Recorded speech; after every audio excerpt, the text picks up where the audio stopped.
Hi, how are you all. तो इस video में बच्चे हम कैपेसिटर को थोड़ा सा मैं डिस्कस करूंगा ताकि आपकी जो अप्रोच है, जो सोच है, वो थोड़ी बने चीज़ों को लेके। तो पहला सवाल आपको आपकी स्क्रीन पे दिख रहा है।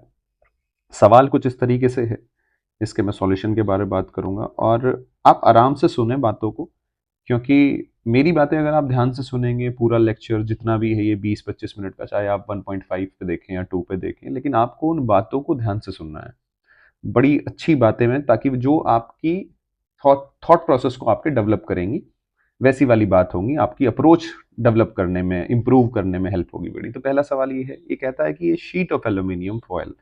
तो एल्यूमिनियम जैसे ही मैंने पढ़ा तो मुझे पता चल गया किसके बारे में बात कर रहा है, कंडक्टर। किसके बारे में? कंडक्टर के बारे में।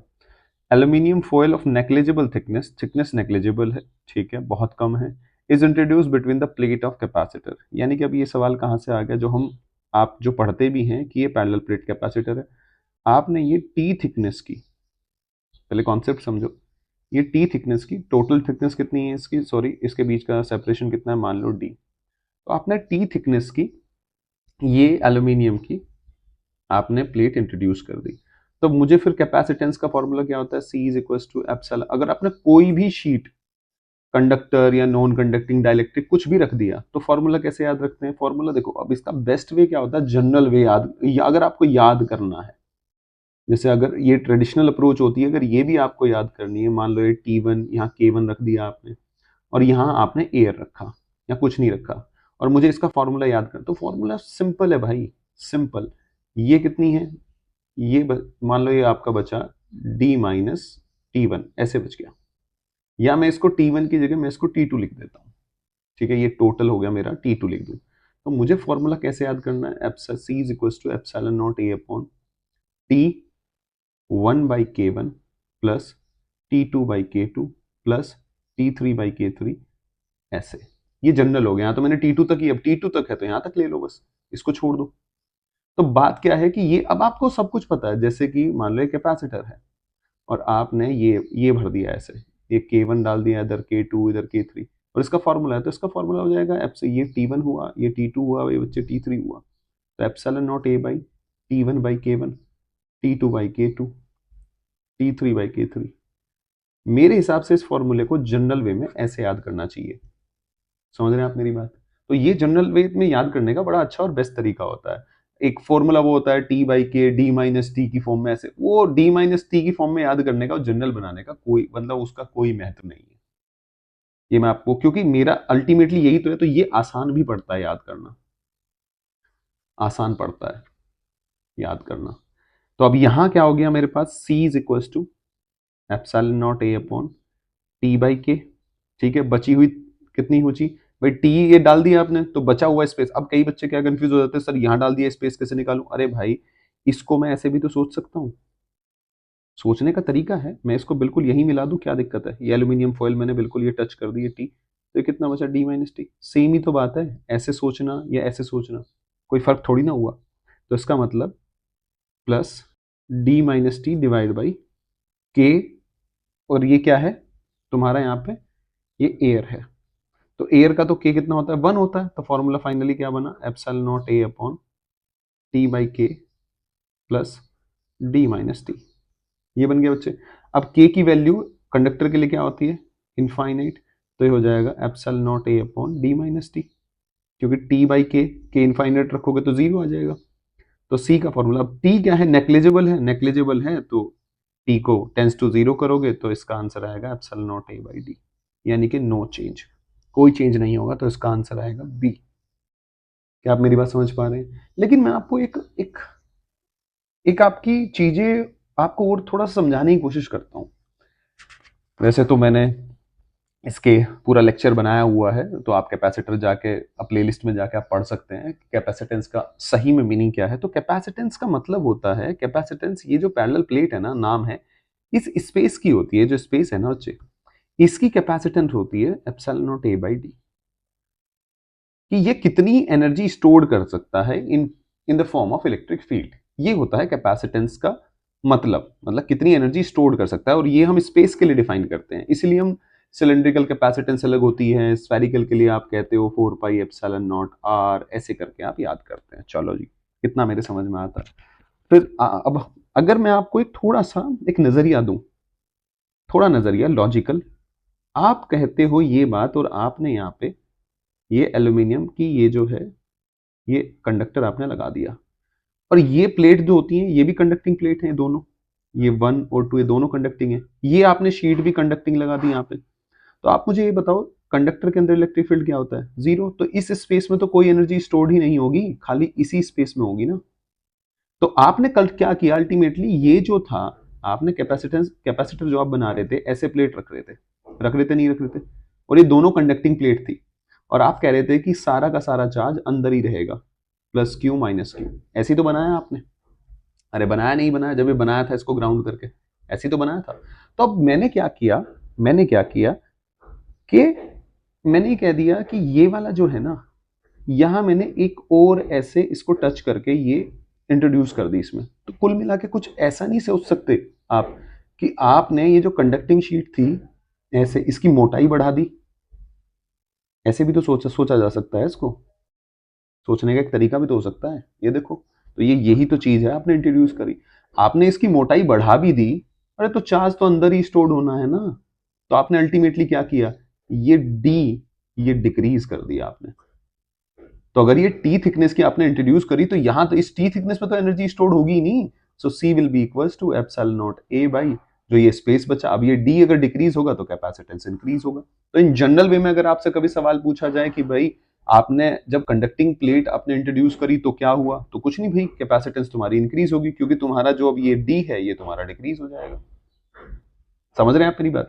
मतलब अल्टीमेटली चीजें सेम ही है, बस वो तुम्हारा सोचने का एक नजरिया अच्छा होना चाहिए कि अच्छा ये तो इस बात का ये मतलब है। तो आई होप कि आपको ये इस सवाल से सीखने को मिला होगा। मैं इसमें जितने सवाल डिस्कस करूंगा प्रीवियस ईयर है, लेकिन प्रीवियस ईयर का मतलब ये नहीं है कि वही सवाल मैं डिस्कस करूंगा आपसे। मैं आपकी वो सोच डेवलप करूंगा कि अगर ये आ जाए तो इसको कैसे सोचा जाता है, और चीजों को याद करने का तरीका बताऊंगा कि कैसे बेटर है याद करना। तो एक फॉर्मूला अब मैंने आपको याद करा दिया, कैपेसिटेंस आपको कैसे जनरल, कैसे वैसे तो हम हार्मोनिक मीन और अर्थमेटिक मीन से करते हैं अगर एरिया इक्वल एरिया से डिवाइड होगा, पर ये अगर ऐसे तुम्हें कैपेसिटेंस कभी भी निकालनी आ जाए तो आपको जनरल वे आना चाहिए। ये अगर T1 है, T2 है, T3 है, अपने आप मान लो। सो T1 by K1 plus T2 by K2 plus T3 by K3, और जितने भी उसने इधर लगा रखे हो। अब एयर है तो K का 1 आ जाएगा, जो गिवन है तो वो आप डाइलेक्ट्रिक कांस्टेंट की वैल्यू रख सकते हैं। खैर, अगला सवाल आपकी स्क्रीन पे है, देखो। अगला सवाल बच्चे आपको क्या कहता है, ध्यान से सुनना मेरी बात को, मजा आएगा। एक parallel plate capacitor is made by stacking n equally spaced plate. ठीक है, एन इक्वली स्पेस ले लिया आपने, connecting alternatively if the capacitance between any two adjacent is C. ठीक है, द रिजल्टेंट कैपेसिटेंस। आप देखो जब भी ये N1 वाला सवाल आए ना, तो आप एक काम करो, मैं 5 प्लेट ले लेता हूं, यहां से आपको आइडिया आ जाएगा। यानी कि 1 2 3 4 5, कोई दिक्कत है? 5 प्लेट ले ली मैंने। अब ये कह रहा है कि आपने अल्टरनेटिवली कनेक्ट किया, अल्टरनेटिवली कनेक्ट कर दो, ऐसे कर दिया। फिर आपने इसको इससे कनेक्ट कर दिया, कुछ इस तरीके से है, ये मतलब एक जगह से कनेक्ट कर दिए, और ये वाले अल्टरनेटिवली, ये अल्टरनेटिवली ऐसे हो गया, और इसके बीच का आपने कैपेसिटेंस पूछ लिया क्या होगा अल्टरनेटिव कनेक्ट करके। अब आपको क्या करना है, जब भी आप ये, अब इस सवाल के अंदर मैं वो प्लेट वाला सवाल भी इंट्रोड्यूस कर रहा हूं कि वो कई सारी प्लेट होती है ना और कैपेसिटेंस निकालना आ जाता है। तो कह रहा है इन दो के बीच का सी है, और इक्वली ऐसा ही है, तो इन सब के बीच का सी सी पाएगा। अगर मैं दो प्लेट को लगा दूंगा तो सी सी सी सी होगा। चलो, अब अगर मैं क्या करूं, एक्स और वाई के बीच में निकालना है, तो एक्स वाली जो प्लेट एक जगह कनेक्टेड है उनको एक साथ लिख लो, 2 और 4, क्योंकि उनका पोटेंशियल सेम है। वाई कौन कौन है, 1 3 5, इसको यहाँ लिख लो 1 3 5। और ये तरीका है ना, ऐसे ही करना है हमेशा। ये एक्स हो गया तुम्हारा, ये वाई हो गया। ठीक है, जो प्लेट एक साथ मिली हुई है इनका मतलब उनका पोटेंशियल सेम है, तो उनको उन पॉइंट्स को एक जगह बना लो। ये सबसे बेस्ट वे होता है करने का, सबसे बेस्ट वे। आपका सवाल कभी गलत ही नहीं हो सकता। आप यहां से चलो, कहां से, 1 से, तो 1 से आ जाओ, यहां से शुरू करते हैं। 1 वाली प्लेट किससे कनेक्टेड है, 2 से। 1 वाली प्लेट किससे, 2 वाली प्लेट से कर दी। फिर 2 वाली किससे है, 3 वाली से, 2 वाली से फिर से चलो, ये किससे कनेक्ट होगी, 3 से, ठीक है, ऐसे आ गई। फिर 3 वाली किससे कनेक्ट है, 4 से, कर दीजिए 4 से कनेक्ट। फिर 4 वाली किससे कनेक्ट है, 4 वाली कनेक्ट है जी 5 से, कर दीजिए 5 से कनेक्ट। भाई 5 वाला यहाँ है ना, तो ये 5वीं प्लेट का मतलब ये है। अगर अब समझ रहे हो ना आप, ऐसे बन गया, तो ये कितने हैं, सी, ये भी सी, ये भी सी, ये भी सी, पैरेलल में है तो जुड़ेगा, यानी कि आंसर आएगा 4C। प्लेट कितनी थी, 5, आंसर कितना है 4C, यानी कि आंसर क्या बनेगा, n-1C। आई होप कि आपके समझ में आया होगा। So option A will be the correct answer. और ये बनाने का, मैं यहीं आपसे थोड़ी सी और बातें डिस्कस करता हूँ, ये बनाने का तरीका, और यहाँ कैसे और भी सवाल आ जाए तो आपको बनाना आना चाहिए। चलो देखो, ये तो चलो आपको मैंने ये, अगर एनटीए ने पूछा है ये सवाल तो जरूरी थोड़ी ना यही आए, कुछ और भी आ सकता है। तो जैसे मान लो ये प्लेट्स हैं, ये ऐसे प्लेट दे दी, मुझे नहीं पता, मैं रैंडम बना रहा हूँ सर सब, और मैंने ऐसे कर दिया कि किसी को भी कनेक्ट कर दूं। मैंने इस बार मैंने इन दो को कनेक्ट कर दिया और इसको कनेक्ट कर दिया ऐसे, और ये 1 2 3 4, ठीक है जी। तो अब आपको इसका कैपेसिटेंस निकालना है, और वो दो प्लेट के बीच का दे रखा है तुम्हें सी, ठीक है, और ये सब इक्वली स्पेस्ड है। तो आपने कुछ नहीं करना है, जो प्लेट जहां कनेक्टेड है एक्स वाई के बीच में आपने कैपेसिटेंस निकाल लिया, उनको एक जगह बना लो, 2 और 3 एक जगह बना लो, और 1 और 4 एक जगह कनेक्ट है, ये बना लो। अब देखो फायदा बताता हूं मैं, एक से चलो, इस पे लिख लो एक, पहली प्लेट, एक से गए आप दो पे, दो पे गए, यहाँ गए ना दो पे, चलो जी, दो से गए आप तीन पे, कहाँ जाओगे, तो यही है, इसका मतलब यहाँ कोई कोई भी एनर्जी स्टोर्ड नहीं होगी, सेम पोटेंशियल में, तो आप कहाँ बनाओगे, बना ही नहीं सकते, तो इसको छोड़ दो। फिर आओ, ये 2 से 3 पे आ गया, तो आप नहीं बना सकते, कहाँ जाओगे, क्योंकि जाना तो दूसरे पॉइंट पे है, तो दोनों पॉइंट सेम जगह है, सेम पोटेंशियल, तो कोई मतलब ही नहीं होता। फिर 3 के बाद कहाँ गए आप, 4 पे, 3 के बाद कहाँ गए आप, 4 पे, ये 4 हो गया, ये 3 हो गया, ठीक है, और खत्म। तो यानी कि आपका कैपेसिटेंस कितना आया, 2C। अब देखो, अगर वो आपसे पूछ ले सेकंड प्लेट पे कितना चार्ज है, और आपको ऐसे बैटरी भी लगा दे, तो इस तरीके में क्या होता है, ये भी सवाल आता है किस तरीके का, इस तरीके का भी सवाल आता है। जैसे ये आ गया, ठीक है, ये बैटरी लगा दी है, तो आपने कुछ इस तरीके से 2 वाले 3 वाले पॉइंट से बैटरी कनेक्ट कर रखी है।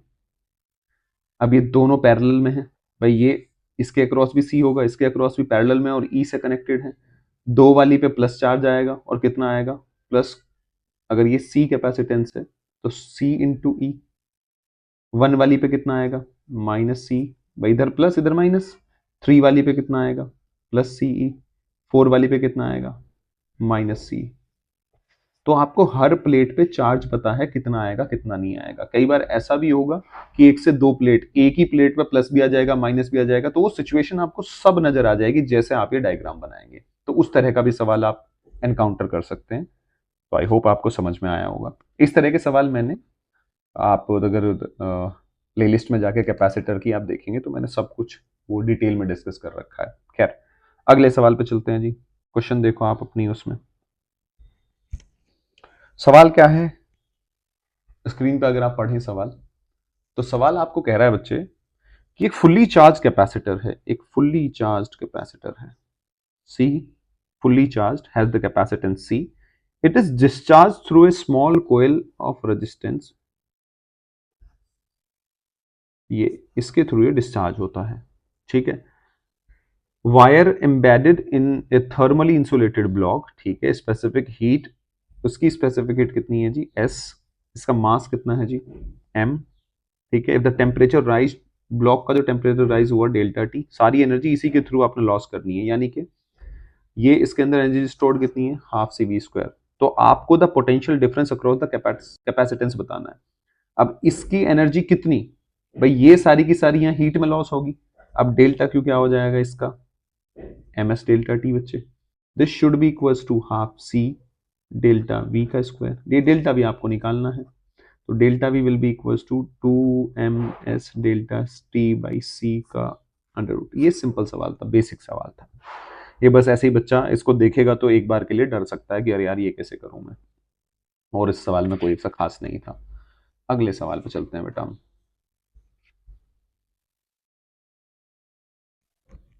आ जाओ जी। नेक्स्ट क्वेश्चन देखो। अगला सवाल आपकी स्क्रीन पे आप पढ़ सकते हैं। ये थोड़ा सा अच्छा सवाल है, इसमें थोड़ी आपको डिफिकल्टी ऐसे लगेगा क्या हो रहा है। एक पैरेलल प्लेट कंडेंसर है with a dielectric of dielectric constant K between the plate has a capacity C. ठीक है जी, चलो। अब इस charge to a potential V, चलो जी, the dielectric slab is slowly removed from between the plate and then reinserted, चलो, the net work done by the system in the process. ये कह रहा है कि एक ये सवाल आप थोड़ा सा मैं समझाऊं तो आपको, ये सी कैपेसिटेंस है, तो ये इसमें आपने ये डाइलेक्ट्रिक भर रखा है के उसका, आपने इसको निकाल दिया, निकालने के बाद री इंसर्ट किया। तो पहला प्रोसेस, फर्स्ट प्रोसेस क्या किया, निकालने वाला प्रोसेस कर लेते हैं। तो आपने इसको निकाल लिया, निकाल लिया तो कैपेसिटेंस सी, यानी कि वर्क डन जो होगा W1 you final minus U initial. तो यू फाइनल कितना हो जाएगा, अगर ये चार्ज कर रखा है आपने, इस पर क्यू चार्ज है, क्या चार्ज कर रखा है इसने आपको, चार्ज है ना, हाँ, is charge to a potential V, मतलब इस पे क्यू चार्ज है, आपने V पोटेंशियल से चार्ज करके तो क्यू चार्ज है। अब क्योंकि क्यू तो सेम रहेगा, चार्ज कहीं भाग थोड़ी ना जाएगा, आपने चार्ज करके कैपेसिटर आइसोलेट करके रखा हुआ है, तो चार्ज तो उतना ही रहेगा भैया, सीधी सी बात है। अब सीधी सी बात है, U क्या होगा, इसका मतलब चार्ज कांस्टेंट है, यानी कि मैं ये वाला फॉर्मूला यूज करूंगा, जो चीज सेम रहने वाली है। तो q square by two C, तो फाइनली क्या हो जाएगा, q square by two C, final initial क्या था, क्यू स्क्वायर बाई टू, के कैपेसिटेंस, जब आपने के डायलेक्ट्रिक रख लिया तो कैपेसिटेंस के टाइम्स इंक्रीज हो जाती है, ये आ गया। फिर आपने ये वाला है, इसमें इंसर्ट किया है, री इंसर्ट किया है, यानी कि अब वापस से ही बना दिया आपने, तो अब वर्क डन, यानी कि वर्क डन कितना हो जाएगा, W2, again U final minus U initial, यानी कि ये फाइनल है ये इनिशियल है। लिखो जी, U final Q square by two K C minus Q square by C. जब आप W1 W2 को जोड़ोगे तो ये माइनस का है, यहाँ ये प्लस का है, यहाँ ये प्लस का है, यहाँ ये माइनस का है। सो डब्ल्यू नेट कितना हो जाएगा बच्चे, zero. So your answer will be D. I hope कि आपको समझ में आया होगा। अगले सवाल की तरफ बढ़ते हैं विदाउट वेस्टिंग योर टाइम। तो जी अगला सवाल देखो आप। अगला सवाल कह रहा है एक पैरेलल प्लेट, स्क्रीन पे आप पढ़ो, एक पैरेलल प्लेट कैपेसिटर है, फिर अपन इसके सॉल्यूशन के बारे में बात करते हैं। एक पैरेलल प्लेट कैपेसिटर है with air between the plate has capacitance ये सी 9 पिकोफैरेड कुछ ऐसे दे रखा है। फिर कह रहा है आपसे कि the separation between its plate is D, separation दे दिया डी। फिर क्या, the space is now, the space between the plates is now filled with two dielectric, one of dielectric has dielectric constant k1 is equals to 3 and thickness d by 3। यानी कि आपने कुछ इस तरीके से किया है, इसमें सिस्टम में आपने बदलाव किया है। बदलाव क्या किया, आपने एक डाइलेक्ट्रिक भरा जिसकी डाइलेक्ट्रिक है 3, ये k1, और ये थिकनेस कितनी है बच्चे, d by 3, ये भर दिया आपने। फिर क्या किया आपने, k2 भरा 6 का, और वो कितने में, 2d/3, यानी कि बाकी के सारे स्पेस में आपने क्या भर दिया, k2 इज इक्वल टू 6 का डाइलेक्ट्रिक भर दिया, और ये कितना 2d/3। चलो आपको क्या बताना है, कैपेसिटेंस बताना है। अब इसमें हम लगाएंगे हार्मोनिक मीन। हार्मोनिक मीन कैसे, मैं इसको इक्वल उसमें डिवाइड कर लूंगा। ये क्या हमने, मुझे पता है ये d/3 से भर रखा है कितना, 3 का, तो अगले वाले हिस्सों को भी मैं d/3, अगर मैं ऐसे इक्वली काट लेता हूं, d/3 तो ये 6 ऐसे भी तो लिख सकता हूं इसको भाई। इसका अपन, इसको मैं ऐसे यहां लाइन खींच दूं, मैं अगर दूसरा पेन, 1 मिनट ले लेता हूं मैं, अपन एक काम करते हैं, मेरे पास पेन है, हाँ पेन के स्केच से बना लेते हैं। मैं इसको ऐसे कर लूं, कोई दिक्कत है किसी को, अपन स्केच यहीं रखते हैं, ऐसे कर लूं इसको, क्या कोई दिक्कत है आपको, नहीं ना। अरे भाई इसी को मैंने कह दिया कि 6d/3 तो ऐसे मुझे मुझे मतलब ये इक्वली लेंथ में डिवाइड करना है, ऐसे इक्वल ऐसे पार्ट्स में डिवाइड करना है। दो तरीके होते हैं, जब आप फिल करते हो ऐसे, मान लो आपने ऐसे फिल कर दिया, ये a/2 a/2। तो अब आपका के इक्विवेलेंट आप क्या लगाओगे, harmonic mean, sorry arithmetic mean, am लगाओगे यहाँ पे, और यहाँ पे लगेगा तुम्हारा हार्मोनिक मीन, और आपका के इक्विवेलेंट आ जाएगा। तो यहाँ इक्वल, लेकिन होना चाहिए इक्वल, तो यानी कि के इक्विवेलेंट क्या हो जाएगा, 3/n/, हार्मोनिक मीन मतलब 1/k1 1/k2, ऐसे, ये के इक्विवेलेंट। ये तभी है, ये स्पेशल, मतलब एक तरह से हमने स्पेशल फॉर्म बनाई हुई है, क्योंकि सवाल आप देखोगे ना हमेशा, आप किसी भी मॉड्यूल अपनी कोचिंग का उठा के देख लो, या कुछ भी, बहुत कम होगा कि ये d/5 हो, ये d और फिर बाकी उसमें भर दिया हो। तो आप इक्वली ऐसे डिवाइड डिस्ट्रीब्यूट कर भी सकते हैं, लेकिन बहुत कम बार ऐसा होगा कि आप डिस्ट्रीब्यूशन ना कर पाओ, तो आपको ये वाला फॉर्मूला लगाना पड़े फिर इस वाले केस में, T1/K1 प्लस T2/K2, ठीक है। लेकिन अगर आप इक्वली ऐसे डिस्ट्रीब्यूट डिवाइड कर पा रहे हो तो फिर तो आसान है ना सवाल, यानी कि 1/3 1/6 प्लस 1/6, यानी कि कितना हो जाएगा तुम्हारा 3/1/3 प्लस 2/6, तो कितना हो जाएगा 3, यानी कि 3/2/3, 3 ऊपर ले जाओ, यानी कि 9/2। ये वैल्यू आई तुम्हारी के इक्विवेलेंट की। अगर के इक्विवेलेंट आ गया तो तुम्हारा सी इक्विवेलेंट कितना हो जाएगा, के इक्विवेलेंट इंटू सी, यानी कि 9/2 इंटू सी कितना है 9, यानी कि आ गया आपका 81/2 पिको फैरड, यानी कि आंसर कौन सा, 40.5।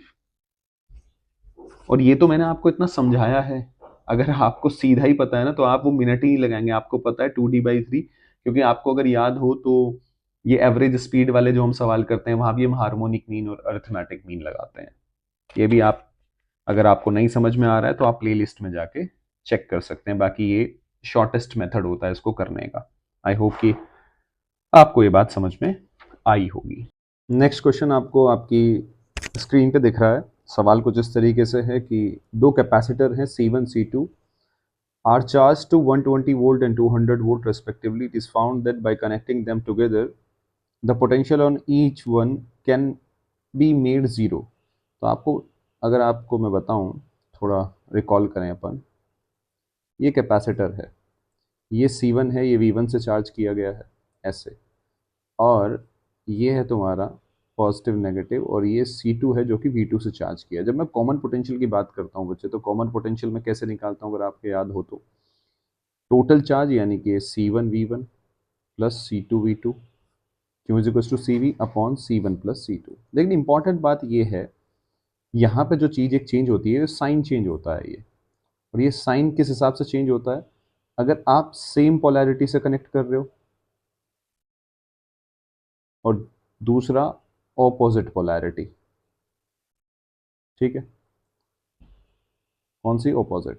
ऑपोजिट पोलैरिटी तो नेगेटिव साइन आता है, और सेम पोलैरिटी तो यहाँ पे पॉजिटिव साइन आता है। क्लियर है ये बात।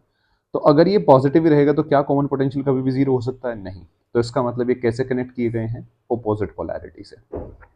कैसे कनेक्ट किए गए हैं, ऑपोजिट पोलैरिटी, यानी कि C1V1 माइनस C2V2, और कॉमन पोटेंशियल क्या करें, can be made zero, last वाली लाइन पढ़ो आप। तो सब पे अगर, तो इसका मतलब पोटेंशियल जीरो होने का मतलब क्या, कॉमन पोटेंशियल का जीरो होना। अगर कॉमन पोटेंशियल जीरो है, C1V1 यानी कि C1 into 120 should be equals to C2 into 200। तो ये जीरो से जीरो गया, 4×3=12, 4×5=20, यानी कि 3C1 बच्चे should be equals to 5C2। तो option B will be the correct answer. I hope कि आपको सॉल्यूशन अच्छे से समझ में आया होगा। अब अगले सवाल पे चलते हैं हम। आपकी स्क्रीन पे नेक्स्ट क्वेश्चन, उसके सॉल्यूशन के बारे में बात करते हैं। तो वो है, uniform electric field exist between the plate of charge condenser. बिल्कुल सही बात है, क्योंकि इनके बीच में अगर मैं फील्ड की बात करूं, प्लस माइनस, ये होता है E, और E क्या होता है यहाँ पे, अगर इस पे चार्ज Q है तो Q/A∈0, ठीक है।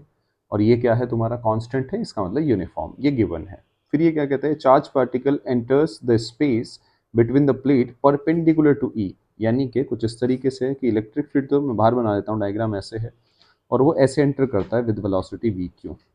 चलो जी, तो पाथ बताना है इसका। अब देखो, वेलोसिटी इधर है, अगर ये चार्ज है क्यू चार्ज पॉजिटिव, तो इस पे फोर्स किधर लगेगा, in the direction of field, इधर ही फोर्स लगेगा, इलेक्ट्रिक फोर्स।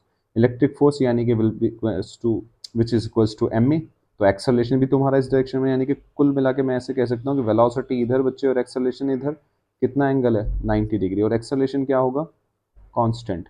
तो अगर एक्सेलरेशन कांस्टेंट हो, क्या हो एक्सेलरेशन कांस्टेंट हो, और velocity and acceleration are not collinear, then the path will be parabola। आपको याद ही है पाथ कैसा होता है, पैराबोला।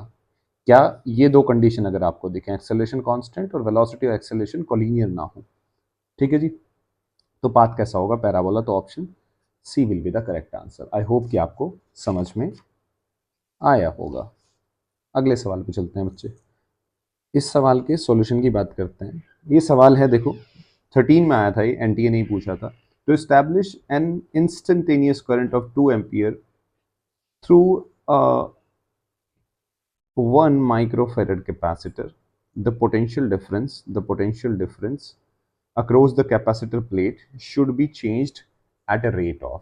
आप मुझे एक बात बताओ, Q इज इक्वल टू क्या होता है बच्चे, CV। अगर मैं डिफ्रेंशिएट कर दूं तो D Q by D T C D V by D T आ जाएगा। अब ये मैंने ऐसा क्यों किया, मेरे दिमाग में ऐसी बात क्यों आनी चाहिए, ठीक, क्योंकि अपन तो पेपर में बैठते हैं, तो पेपर में बैठ के हमारा दिमाग बहुत अच्छे से काम करना चाहिए, तो वो बातें ही हमें हमेशा सोचनी चाहिए। जैसे कि the potential difference across the capacitor plate should be changed at the rate. उसने किसकी बात करी, रेट की बात करी। रेट यानी कि हम कुल मिला के पर सेकंड कितना चेंज हो रहा है ऐसे करके, अगर वो रेट की बात कर रहा है तो फिर हमें रेट बनाना पड़ेगा, यानी कि डीवी बाई डी टी की बात कर रहा है, तो डीवी बाई डी टी बनाने के लिए आपको पूरी इस इक्वेशन को डिफरेंशिएट करना पड़ेगा। तब जैसे ही आपने डिफरेंशिएट किया, आपको ये दिख गया कि ये आई हो गया, ये सी, और ये डीवी बाई डी टी। तो यानी कि आपका डीवी बाई डी टी बच्चे यहाँ से क्या आ गया, आई बाई सी। आई कितना दे रखा है आपको, 2, और ये कितना दे रखा है 10⁻⁻⁶। आपका आंसर आया 2 इंटू 10⁻⁶ वोल्ट पर सेकेंड, यानी कि option C will be the correct answer. Tick करेंगे और गोली की तरह आगे जाएंगे। अगला सवाल देखें आप आपकी स्क्रीन पे। ये थोड़ा सा अच्छा सवाल है, तो इसमें कुछ चीज़ें आपको पता ही होनी चाहिए। तो आप सवाल पढ़ो। 3 कैपेसिटर हैं, each of 3 microfarad are provided, these can not be combined to provide the resultant capacitance of. अब ये सवाल कई बार एनटीए ने रिपीट कर रखा है। तो इसमें आपको, आपके पास 3 कैपेसिटर हैं, कैसे हैं आपके पास 3 कैपेसिटर हैं 3 माइक्रोफैरड के। अब इससे कौन कौन सा कॉम्बिनेशन पॉसिबल है, ये सवाल ये है। तो पहला कॉम्बिनेशन तो यही है सबसे इजी कि ये तीनों सीरीज में हो, ऐसा हो सकता है। दूसरा कॉम्बिनेशन तीनों पैरेलल में हो, और ये कई बार पूछ रखा है, तो ये आपको चारों कॉम्बिनेशन से ही सवाल हल करना पड़ेगा। और तीसरा, दो सीरीज में हो, एक फिर पैरेलल में हो, एक ये कॉम्बिनेशन आ गया, ठीक है। और फिर चौथा कॉम्बिनेशन क्या करोगे आप, दो को ऐसे कर लो और एक सीरीज में, इसके अलावा और कोई कॉम्बिनेशन पॉसिबल नहीं है, ठीक है। चाहे आप बना के देख सकते हैं क्या कोई कॉम्बिनेशन पॉसिबल है, तो इसके अलावा कोई कॉम्बिनेशन। अगर इसका कैपेसिटेंस की बात करें तो सीरीज में है, यहाँ पे सीरीज में क्या होता है, ये C/3 हो जाएगा, यानी कि 1 माइक्रोफैरड आ गया। यहाँ पे तुम्हारा तुम्हारा क्या होता है, ये कैपेसिटर के अंदर जुड़ते हैं, तो ये कितना हो जाएगा 3C, यानी कि 9 माइक्रोफैरड, ये भी पॉसिबल है, ठीक है। 3C क्या हो जाएगा, ऐड हो जाएगा, क्योंकि रेजिस्टेंस में तो क्या होता है R/3 होता है, तो यहाँ उल्टा चलता है। इन दोनों का कितना हुआ, सीरीज में है, ठीक है। तो सीरीज में यहाँ ऐड तो होता नहीं है, तो ये कितना हो जाएगा C/2, और ये क्या है तुम्हारा C, तो ये पैरेलल, यानी कि 3C/2, यानी कि कितना हो जाएगा 3 into 3/2 will be equals to 4.5 microfarad. फिर तुम्हारा ये दोनों किस में है, पैरेलल में है बच्चे, किस में है, पैरेलल। अब पैरेलल में क्या होगा तुम्हारा, ऐड होंगे, क्या होंगे जी, ऐड होंगे, तो ये 2C हो गया और ये C। अब ये दोनों सीरीज में आ गए, सीरीज में आ गए, तो ये कितना हो जाएगा 2C/3, यानी कि 2 इंटू 3/3 कट गया, यानी कि 2 माइक्रोफैरड।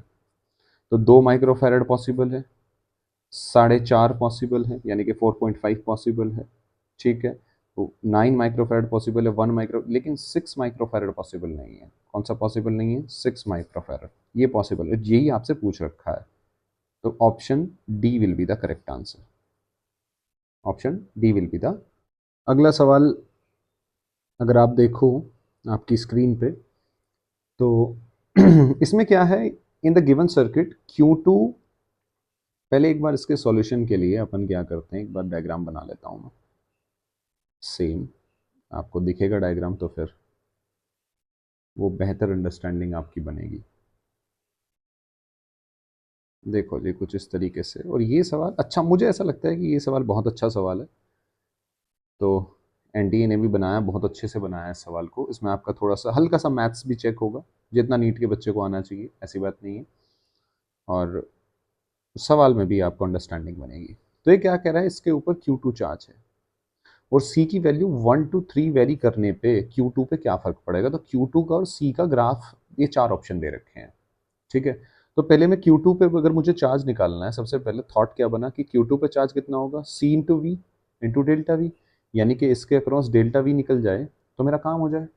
अब ये दोनों किस में है, ये एक और दो पैरेलल में। अगर ये एक और दो पैरेलल में है बच्चे, तो ये पैरेलल में कितना हो जाएगा, इसको मैं अगर यहाँ बना लूँ, कुछ यहीं बना लेता हूँ ऐसे, छोटा सा, मेरा यहीं से काम हो जाएगा। तो ये कितना हो जाएगा बच्चे, 3 माइक्रोफैरड ऐसे। तो जो इसके अक्रॉस डेल्टा वी होगा वही इन दोनों के अक्रॉस होगा, ये तो मैं जानता ही हूँ क्योंकि दोनों पैरेलल में थे। इसके लिए मैं क्या लगाता हूँ, क्यू इज इक्वल टू क्या होगा, सी वी। सीरीज में क्या होता है, चार्ज सेम होता है, यानी कि C inversely proportional to V, inverse वाला। अब इनवर्स है तो कैसे निकालते हैं, इसके क्रॉस डेल्टा वी, यानी कि delta V will be equal to ये इसकी capacitance C upon C plus three into total volt, ऐसे डिवाइड कर लेते हैं। फिर क्यू टू सीधा मेरा आ गया सी अपॉन बच्चे सी प्लस थ्री इंटू ई। डन है, अरे हाँ है ना।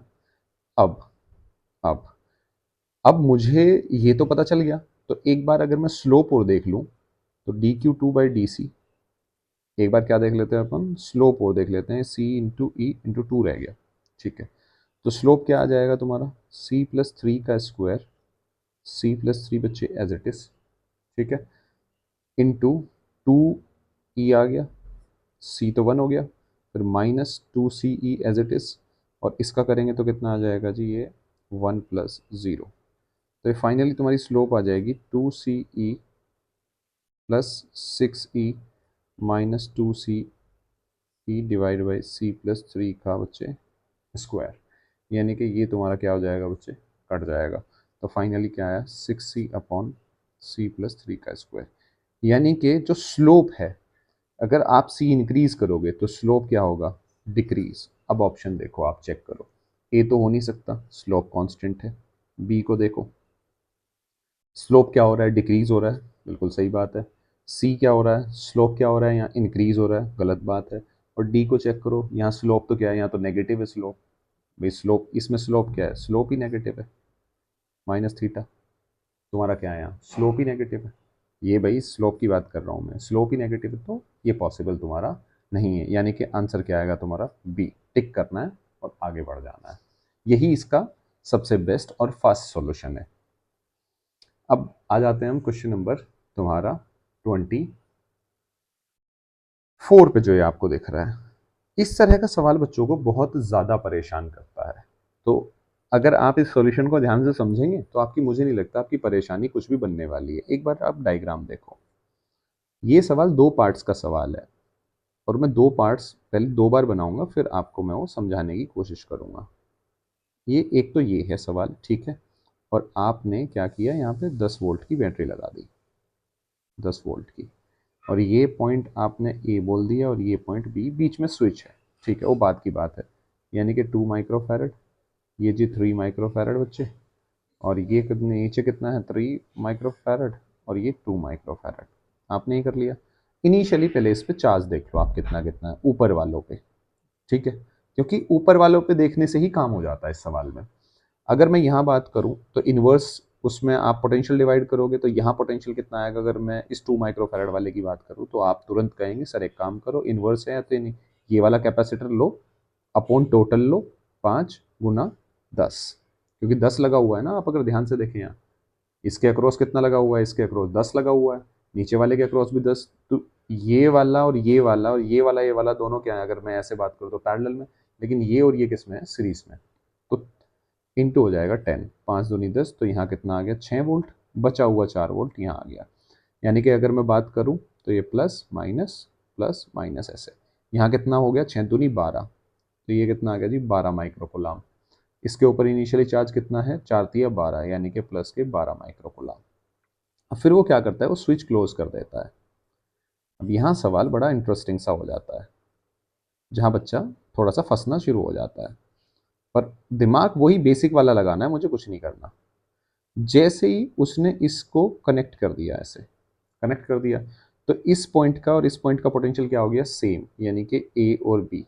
अब ए और बी का पोटेंशियल जैसे ही सेम हुआ, तो ये 2 माइक्रोफेरेड वाला, ये वाला और ये वाला पैरेलल में हो गए, ये वाला और ये वाला पैरेलल में हो गए। अब ये जो सर्किट है, ये कुछ इस तरीके से आपको, अगर ये और ये पैरेलल में है तो 2 और 3 5, 3 और 2 5, क्योंकि जुड़ता है ना पैरेलल में, तो 5 5 हो गया, 5 माइक्रोफेरेड इधर, 5 माइक्रोफेरेड इधर, यानी कि ये कुछ ऐसे दिख रहा है आपको। असल में आप देखो तो 5 माइक्रोफेरेड, 5 माइक्रोफेरेड, तो इसका मतलब पोटेंशियल कैसा होगा, आधा आधा डिवाइड। यानी यहाँ कितना हुआ, 5 वोल्ट, यहाँ कितना हुआ बच्चे, 5 वोल्ट। सीधी सी बात है। तो यानी कि यहाँ इस पे चार्ज कितना आया, 5×10 microcoulomb, plus minus, plus minus यहाँ कितना हुआ, 5×3 = 15, यानी कि इस पे आया जी 15 माइक्रोकूलम। अब आप ध्यान से देखो, आप एक बात सोचो, यहाँ अगर मैं इसकी और इसकी, इसकी और इसकी, बस तुमने कंपेयर करना है। यहाँ कितना था पहले, -12। इस प्लेट को पकड़ लो, इस प्लेट को पकड़ लो और इस दोनों प्लेट को, इन दोनों प्लेट के ऊपर यहाँ कितना था पहले, -12। कितना था, -12। अब कितना हो गया, -10। कितना हो गया, -10। कितना था, -12। तो आप मुझे एक बात बताओ, -12 से -10 होने के लिए प्लस का 2 माइक्रोकूलम ऐड करना पड़ेगा, नहीं करना पड़ेगा? आप कहोगे हाँ सर, तो प्लस का 2 माइक्रोकूलम आया होगा इधर। फिर ये प्लस का 12 था, इस प्लेट पे प्लस का 12, कितना हो गया, प्लस का 15। तो इसका मतलब प्लस का 3 माइक्रोकूलम आया होगा, यानी कि यहाँ से कितना, प्लस के 5 माइक्रोकूलम आया होगा। समझ रहे हैं आप? तो यानी कि 5 माइक्रोकूलम कहाँ से, बी से ए की तरफ गया होगा, यानी कि option A will be the correct answer. आप यही मेरे सेंटेंस वापस से सुन सकते हैं इन सवालों में, बस यही तरीका है और ये सबसे बेस्ट और फास्ट है। इनिशियली यहाँ कितना था, -12, क्योंकि 12 माइक्रोकूलम है तो +12 -12। अब -12 से इस पे कितना हो गया, -10। तो -12 से 10 होने के लिए आपने ऐड किया होगा, उसमें कुछ प्लस का ऐड करोगे तभी तो माइनस का 10 बना पाओगे। समझ रहे हैं आप? तो यहाँ प्लस का, यानी कि प्लस का 2 माइक्रोकूलम आया होगा, यहाँ पे कितना आया होगा, प्लस का 3, तभी ये प्लस का 15 बना होगा। तो इस तरीके से इसका आप सॉल्यूशन कर सकते हैं। अब एक आखिरी सवाल जो कि एनसीईआरटी के पॉइंट ऑफ व्यू से भी बड़ा इंपॉर्टेंट है, और भी सवाल मैं और भी वीडियोस में डिस्कस करूंगा। तो ठीक है, ये क्या कह रहा है आपसे, कि capacitance of 2 microfarad is required, यानी कि आपको 2 माइक्रोफेरेड का कैपेसिटर बनाना है। ठीक है, is required in electrical circuit across a potential difference of 1, यानी कि 1000 वोल्ट के अक्रॉस 2 माइक्रोफेरेड आपको लगाना है। अब क्या है, जैसे एनसीईआरटी में ये सवाल ऐसे है कि एक लैब अटेंडेंट है, तो लैब वाला जो अटेंडेंट आपको बताता है कि भाई मेरे पास 2 माइक्रोफेरेड का कैपेसिटर नहीं है, पर 1 माइक्रोफेरेड के मेरे पास बहुत अवेलेबल है, तो आप उनको ले लो और उनसे आप सर्किट बना लो। ये लैब का सवाल है असल में। तो एक लार्ज नंबर, तो उसने मेरे को क्या कहा कि भैया 1 माइक्रोफेरेड के बहुत सारे हैं और तुम इससे बना लो 2 माइक्रोफेरेड का। मैं क्या लगा, बना लेता हूँ भाई, कोई बात नहीं। तो अब बस यही सवाल है कि मिनिमम कितने नंबर ऑफ कैपेसिटर चाहिए ताकि मेरा सर्किट जो है वो अचीव हो जाए, सर्किट बना लूं मैं। और ये उसने कहा कि, उसने बताते हुए मैंने उससे पूछा कि भाई ये झेल कितना सकता है, तो उसने कहा कि भैया 300 वोल्ट से ज्यादा मत दे देना एक कैपेसिटर को, नहीं तो तुम्हारा सर्किट जल जाएगा। ये 300 ही झेल सकता है। अब मुझे 1000 वोल्ट की बैटरी पे सेटअप करना है 2 माइक्रोफैरड। तो मैंने क्या किया, मैंने सबसे पहले दिमाग लगाया कि एक काम कर लेता हूँ पहले, कितना, अगर ये, क्योंकि सीरीज में पोटेंशियल क्या होगा, डिवाइड होगा, और ये तो सब इक्वल है, तो अगर मैं 100,000/3 करूँ तो ये तो आएगा 333.33 के आसपास, यानी कि 300 से ज़्यादा चला गया। तो 3 तो मैं लगा नहीं सकता, 2 लगाऊंगा तो 500 500 फिर जल जाएगा। अगर मैं मिनिमम, क्या पूछा है इसने, मिनिमम नंबर ऑफ कैपेसिटर, तो अगर मैं 4 कैपेसिटर लगा दूं तो ये कितना हो जाएगा पोटेंशियल, 1000/4, यानी कि कितना आ जाएगा, 250। तो मेरे दिमाग में आया कि अच्छा, अब सबके अक्रॉस कितना है, 250 बच गया। भाई मिनिमम यही हो सकता है, फिर मैक्सिमम तो कुछ भी हो सकता है, इसलिए उसने मिनिमम पूछा। मैक्सिमम तो आप 5 भी लगा सकते हो तो फिर वो जलेगा ही नहीं, 5 से भी आप बना सकते हो, लेकिन उसने मिनिमम नंबर ऑफ पूछा है। 3 पे था तो जल रहा था, 4 पे था तो 4 ही ये वाला कॉम्बिनेशन 4 वाला ये तो होना ही होना पड़ेगा। यानी कि कैपेसिटेंस कितना आ गया इसका सीरीज में C/4। तो अब मैं इसकी ही ऐसी लाइंस लगा दूंगा। मान लिया मैंने कितनी जी, ये M रोज मैंने ले ली, यानी कि C/4 इंटू क्या करूंगा मैं M, पैरेलल में है, पैरेलल में तो जुड़ेगा यहाँ। This should be equals to, ये कैपेसिटेंस आ गया, this should be equals to कितना आना चाहिए 2 माइक्रोफैराड, और ये C की वैल्यू कितनी है 1, यानी कि 1/4 into M will be equals to 2। ये माइक्रोफैराड की टेंशन नहीं लेनी है, 2 माइक्रोफैराड, ये माइक्रोफैराड कट जाएगा वो अपने आप, यानी कि M should be equals to 8। यानी कि एक रो में कितने कैपेसिटर हैं 4, रोज कितनी है 8, 8 चौक 32, यानी कि मिनिमम 32 कैपेसिटर चाहिए, कैपेसिटर की रिक्वायरमेंट होगी क्या बनाने के लिए आपको 2 माइक्रोफैराड का, तो ऐसे बनाना है और बी इसका ऑप्शन आएगा। आपको समझ में आया मिनिमम का मतलब क्या है? देखो मैक्सिमम तो फिर कितने भी हो सकते हैं, आप यहाँ 5 लगा लो, आप यहाँ 6 भी लगा लो, क्योंकि वो मुझे वो कंडीशन ये है कि ये वाली कंडीशन फुलफिल करनी है, ये वाली कंडीशन। आई होप कि आपके ये सॉल्यूशन समझ में आया होगा कि मैंने आपको क्या समझाने की कोशिश की है। तो मिलते हैं जी नेक्स्ट वीडियो में, और उम्मीद है आप सब अच्छा कर रहे होंगे, और धीरे धीरे पढ़ते रहो। मेरी ये सजेशन रहता है हमेशा बच्चों को, लास्ट मोमेंट पे क्या है ना, पैनिक नहीं करना है, अपने घर पे बहुत अच्छे से प्रिपेयर, हर सवाल को है ना सोच के समझ के ऐसा क्यों हो रहा है वो इंपॉर्टेंट है। अगर आप रट रहे हैं तो वो फिर आपके लिए दिक्कत क्रिएट कर देगा। आज नहीं, सिर्फ एग्जाम पास करने तक नहीं, कल जब आप डॉक्टर भी बनेंगे तो शायद आप उतने अच्छे डॉक्टर नहीं बन पाएंगे अगर आप थोड़ा सोचेंगे और समझेंगे नहीं। तो आपके करियर के लिए भी बहुत इंपॉर्टेंट है बातों को आराम से समझना, पर्सनल और प्रोफेशनल लाइफ में भी चीज़ों को आप जितना समझ के करेंगे उतना ज़्यादा बेहतर है। तो मिलते हैं। इलेक्ट्रोस्टैट की मैं और कैपेसिटर की और भी बहुत सारी चीज़ें डिस्कस करूंगा।